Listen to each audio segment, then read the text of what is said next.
In chapter 14 of Joshua, the focus of our story shifts from Joshua to Caleb.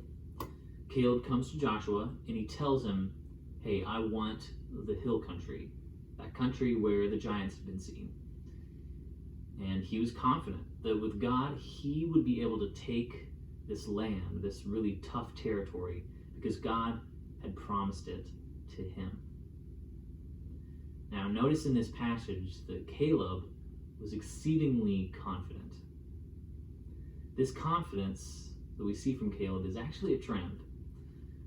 If you turn back all the way to the book of Numbers, back in the book of Numbers, the spies are returning from the promised land to the Israelites with a report.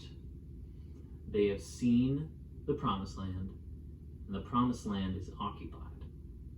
We won't be able to defeat the people who live there because they're too big for us Israelites. We can't defeat them.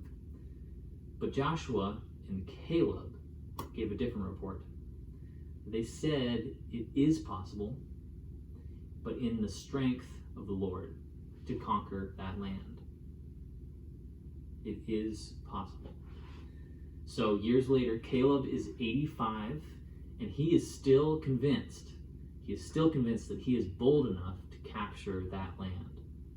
Because he remembered God at the Red Sea and his provision in the wilderness. He was faithful. Even after the wandering in the wilderness, he was determined to place his confidence in God and in his power alone.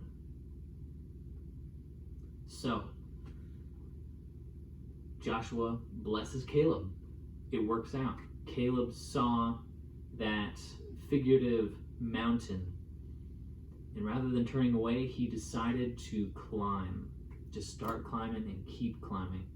He approached with confidence. He lived with confidence. Because of that, Caleb had enough for himself and his descendants. The benefits of his mountain climbing poured over into the lives of everybody around him. And the same is true for us. When a Christian faces a mountain and decides to climb, their life is a blessing to everybody around them. God can allow challenges, hurts, heartaches in our lives to touch the lives of everybody around us. That's the way God works. And it makes me think about Jesus and how he climbed to Calvary for us. When we know the promises of God, we can climb in confidence, knowing that he is always on our side.